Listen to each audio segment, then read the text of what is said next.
लाच घेताना तहसीलदार एसीबीच्या जाळ्यात। तहसीलदाराने सोलन्सीसाठी मागितले 50,000ची लाच। बीड प्रतिनिधी बीड तालुक्यातील परळी येथील तहसीलदार व्यंकटेश मुंडे हे लाच प्रकरणात अडकल्याची घटना शुक्रवारी .20 उघडकीस आली।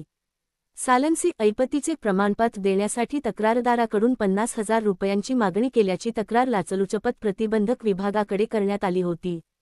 तक्रारीची पडताळणी केल्यानंतर लाचलुचपत प्रतिबंधक विभागाने सापळा रचून कारवाई केली।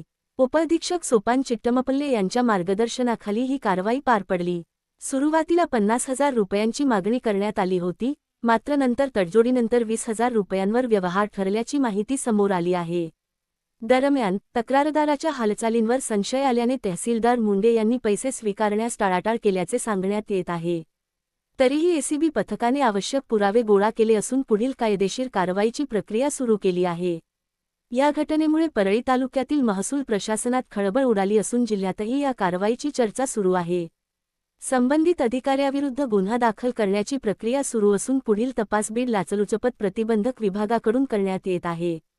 भ्रष्टाचाराविरोधातील या कारवाईमुळे नागरिकांकडून समाधान व्यक्त केले जात असून प्रशासनात पारदर्शकता राखण्यासाठी अशा कठोर कारवाया आवश्यक असल्याची प्रतिक्रिया व्यक्त होत आहे। तहसीलदारावर कारवाई झाल्याने महसूल विभागात एकच खळबळ उडाली।